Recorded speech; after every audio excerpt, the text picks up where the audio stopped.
지난해 말에 10년 만에 다시 출범한 2기 진실화해를 위한 과거사 정리위원회가 어제부터 본격적인 활동을 다시 시작했습니다. 정근식 진실화해위원회 위원장을 이 자리에 모셨습니다. 위원장님 어서 오십시오. 예, 안녕하십니까. 자, 2기 진실화해위원회는 과연 어떤 것들을 맡게 될까? 근데 이제 걱정이 앞서는 게 기간이 또 짧다고, 정해진 기간이 너무 짧다는 얘기도 들었고, 사건은 엄청나게 많은데 사람이 좀 부족한 거 아닌가 이런 걱정도 있는데, 맡아서 이제 시작을 해보시니까 어떻습니까? 예, 저는 그 조사 신청 첫날 아침에 그 제1호로 신청 접수를 했던 우리 형제복지위원 피해자 한 분이 저한테 이렇게 말했습니다. 위원장님, 정말 먼 길을 돌고 돌아서 여기에 왔습니다. 그분의 눈가에 눈망울이 맺혔습니다. 두 번째로 오신 분은 그 경주 유족회 활동을 하셨던 분인데요. 올해 87세입니다. 1960년부터 60년간 진실규명과 명예회복을 위해서 노력했던 분이거든요. 제가 죽기 전에 꼭 진실을 밝혀주십시오. 저는 그분들의 그 간절한 소망과 기다림, 이것을 지금도 잊을 수가 없습니다. 비록 여러 가지 상황이 뭐 좋지는 않지만 그분들이 바라는 대로 법령에 따른 그 조사 기간 내에 뭐 최선을 다해서 진실규명을 할까 생각 중입니다. 그러면 1호 사건은 형제복지원 사건입니까? 신청 사건은 그랬는데요. 저희들이 조사 개시 결정을 할 때는 1,300분 총 328건을 동시에 조사 개시 결정하는 것으로 했습니다. 보니까 선감학원 사건, 그다음에 서산 개척단 사건, 이거는 사실 1940년대에 시작된 것도 있고 1960년대에 시작된 것도 있고 상당히 오랜 것들이고 국가기관, 국가 권력이 개입된 것들인데 이런 거는 어떻게 조사를 합니까? 지금 이제 남아있는 분들은요, 그 뭐 일제시대부터 있던 분은 아니고요. 대체로 이제 1960년대, 70년대에 주로 피해를 받았던 분들이 주축을 이루고 있고요. 특히 70년대, 80년대 어려운 상황에서 그 침묵을 당하면서 자기들의 어려운 그 사정을 이야기할 수 없었던 분들이 주로 이제 호소를 하고 있는 중입니다. 사실은 선감학원 사건, 서산 개척단 사건은 처음 이름을 듣는 분들도 아마 많을 것 같습니다. 그렇죠. 선감학원은 아마도 저 안산 앞에 선감도라는 조그만 섬이 있었는데 지금은 뭐 다 이어졌습니다만 방파제가 있어서 거기에 수천 명을 가둬놓고 강제 노역을 시켰고, 그다음에 뭐 서산 개척단도 마찬가지. 형제복지원하고 이제 형태는 다 똑같은 거겠죠. 비슷합니다. 전부 그 어린 그 아동들, 특히 이제 불황아라고 불렸던 분들을 강제적으로 수용을 해서, 문제는 수용 시설 안에서 우리가 미처 상상할 수 없었던 그런 다양한 형태의 인권 침해를 그런 받은 사건입니다. 거기서 남는 이익들은 물론 권력 가진 자들이 나눠 가졌을 거고 뭐 뻔한 겁니다만은, 근데 전체적으로 사건의 그 접수된 진상규명을 원하는 사건 신청 건수하고 이런 규모는 얼마나 됩니까? 작년 12월 10일부터 어제까지 신청 접수 건은요, 총 7,400명 정도가 신청을 했고요. 건수로는 약 3,600건 정도 됩니다. 그 말은 한 건당 그 여러 명이 신청한 그런 사건들도 많다는 것을 의미합니다. 지금 화면에 보니까 중간쯤에 이춘재 사건 용의자 인권 침해도 있습니다. 이거는 관련된 그 어떤 사건들, 살인 사건들의 용의자로 막 경찰이 함부로 잡아가서 괴롭힘을 당했던 사람들이 아마 들어있을 것 같은데요. 상당히 많을 텐데요. 영화로도 국민들한테 널리 알려진 사건인데요. 정확한 사건의 진상은 아직까지 밝혀지지 않았습니다.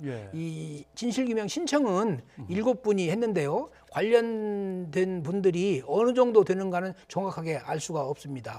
저희들이 추산하는데 직접적인 그런 관련자들은 3,000명 정도 되고요. 3,000명. 용의 선상에 올랐던 다양한 형태의 그 간접적인 관련자까지 하면 뭐 4만 명 이렇게 된다고 그렇게 알려져 있습니다. 경찰로서는 연쇄살인 사건을 어떻게든 해결하려다 보니까 닥치는 대로 이제 불러다 조사하고 아마 그 과정에서 이제 많은 문제가 생겼던 것 같습니다.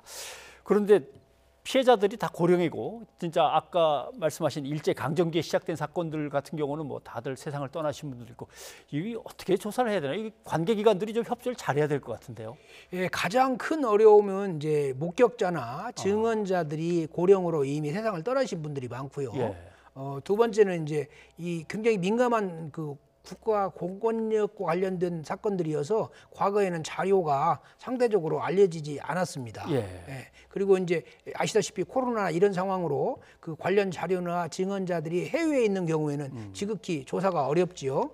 그런 여러 가지 상황이 있지만 그럼에도 불구하고 다양한 형태의 그 자료나 증언이나 관련자들을 저희들이 조사를 해서 최대한 종합적으로 그 모습을 피해의 모습을 밝힐까 이렇게 생각 중입니다. 이렇게 생각하는 분들도 있을 겁니다. 아니 대법원 확정 판결까지 이미 옛날에 다 끝난 건데라고 생각하시는데 사실 일기 때도 그 사건들을 다시 꺼내서 바로잡은 게 다 있죠. 일기 때는 79건의 사건들이 재심을 통해서 바로 잡혔습니다. 아시다시피 당시에 그 확정 판결이라 하더라도 무리한 수사나 이런 것을 통해서 그 판결이 이루어진 경우도 많고요. 그 피해자들 입장에서는 제대로 그 고문을 받았다거나 그런 것 때문에 제대로 그 말씀을 못했던 그런 사건들이 굉장히 많았죠. 그 오래된 예전 거부터 수백 건을 꺼내서 다 조사하고 과거사 진상 규명을 한다고 한다면 도대체 언제 끝나겠냐?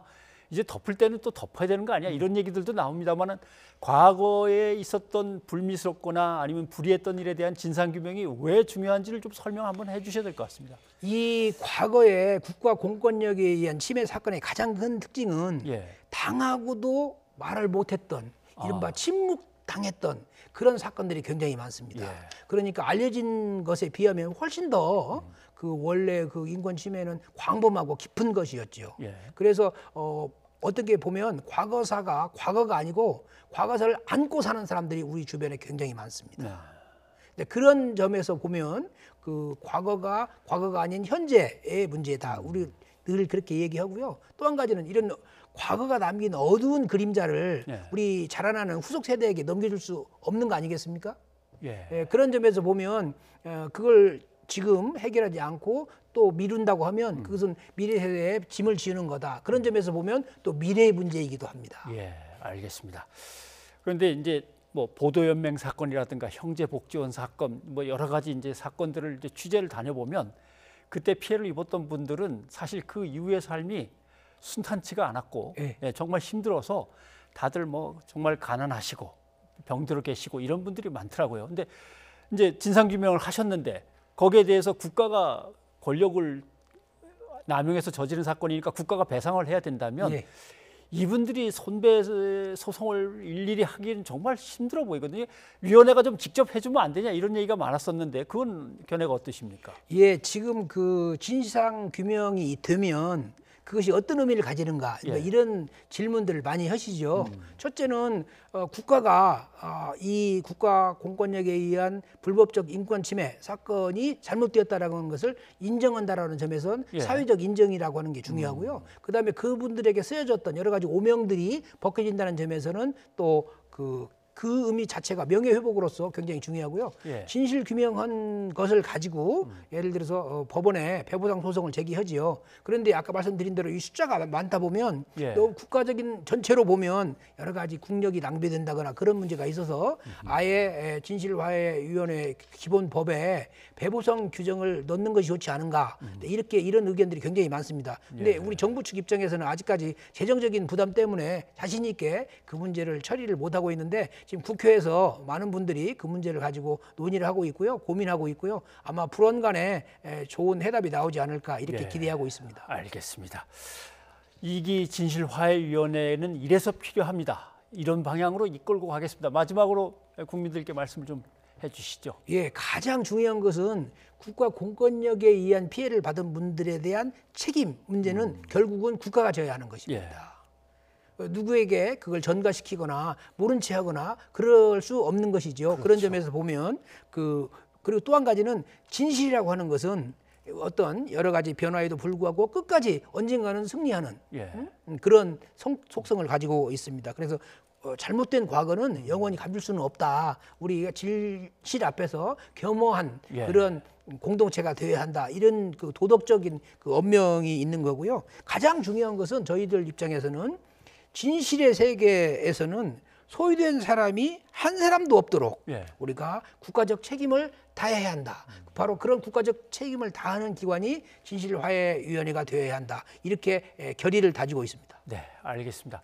아무튼 그동안 어둠 속에 묻혀있던 사건들 진실을 바로 밝혀주시고 국민들이 국가를 향해서 도대체 나에게 국가란 뭔가라고 묻지 않도록 좀 그렇죠. 국가의 존재를 확인시켜 주셨으면 좋겠습니다. 아무쪼록 과거에 그런 다양한 형태의 인권 침해를 받은 분들이 저희 진실화해위원회를 믿고 신청을 해주시고 또 많은 관심과 성원을 해주시면 저희들이 더욱더 용기를 내서 진실 규명에 박차를 가하겠습니다. 알겠습니다. 오늘 여기까지 듣도록 하겠습니다. 정문식 위원장님 고맙습니다. 예, 감사합니다.